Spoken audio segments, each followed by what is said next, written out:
22 जनवरी को भगवान रामलला की प्राण प्रतिष्ठा होने जा रही है। इस दौरान पूरे देश में खुशी का माहौल भी है। अयोध्या ही नहीं बल्कि पूरे देश में भव्य आयोजन किया जा रहा है। रामलला का आज भव्य मंदिर बनकर तैयार हो रहा है। हजारों कार सेवकों का सपना साकार हो रहा है, लेकिन लंबा संघर्ष है। इस सपने को साकार करने के पीछे 500 साल का संघर्ष है। कार सेवा के दौरान कई राम भक्तों ने अपनी जान दी तो सैकड़ों घायल हो गए। जिन कार सेवकों ने यह खौफनाक मंजर देखा वो आज भी उनके जहन में है। ऐसे ही कार सेवक हैं पूर्व प्रदेश अध्यक्ष सतीश पुनिया, जिनसे सच में धड़क विशेष संवाददाता लाल सिंह फौजदार ने खास बातचीत की है। क्या कुछ कहा आप भी सुनिए। भगवान श्री राम लला की प्राण प्रतिष्ठा 22 जनवरी को होने जा रही है, जिस दिन पूरा देश ही नहीं बल्कि दुनिया राममय होने जा रही है। मेरे साथ भाजपा के पूर्व प्रदेश अध्यक्ष सतीश पूनिया, उनसे बात करते हैं। भाई साहब, एक बड़ा विषय इस समय पूरे देश में राम लला की लहर है पूरी तरह से। आपका एक बड़ा लगाव अयोध्या से रहा है। जो कार सेवक यात्रा निकली तो उनमें आप कई बार गए, एक बार आपका अनुभव साझा करें, किस तरह का? राम जी की केवल लहर नहीं, राम जी ललकार भी हैं असत्य के, अधर्म के खिलाफ। और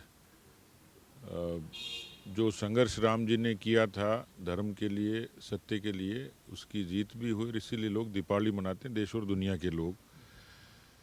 मैं उन सौभाग्यशाली लोगों में से हूँ जिनमें राम जी के काज में शरीक होने का अवसर मिला, 90 और 92 की दोनों की कार सेवा में। और आज जब 22 जनवरी को जब प्राण प्रतिष्ठा होगी तो मेरे जैसे असंख्य जो कार सेवक थे, जिन्होंने कभी स्वप्न में भी नहीं सोचा था कि इस तरीके से इतनी भव्य प्रतिमा और इतनी भव्य प्राण प्रतिष्ठा राम जी की होगी। क्योंकि 90 का संघर्ष जो था वो एक अलग किस्म का, विचित्र किस्म का संघर्ष था, जब मुलायम सिंह का दमन चक्र था, कार सेवकों की छातियों पर गोलियां थी। और जिस तरीके का नरसंहार हुआ वो जलियांवाला बाग के कांड की याद दिला देते हैं।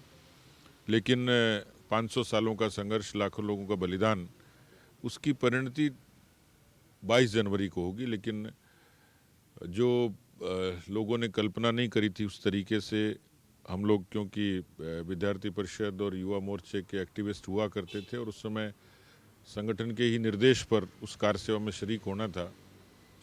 हमारे बहुत सारे साथी उस दमन चक्र का शिकार हुए और उनको तकलीफ हुई।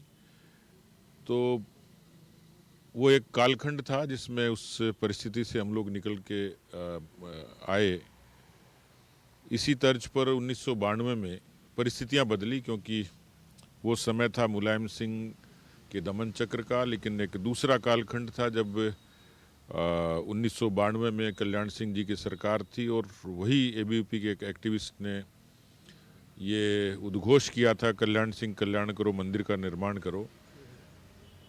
तो लोगों ने उस बदलते हुए परिवेश को देखा जिससे गुलामी के प्रतीक के बारे में कल्पना नहीं की जा सकती थी। लेकिन कार सेवकों ने अपनी भुजाओं से उस गुलामी के प्रतीक को हटाया। वो इतिहास में दर्ज हो गया। और इसलिए मुझे लगता है कि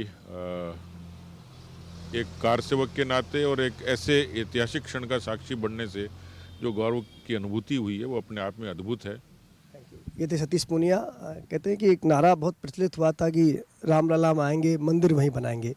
उन सिपाहियों में सतीश पूनिया शामिल रहे हैं। आज वो सपना साकार होने जा रहा है।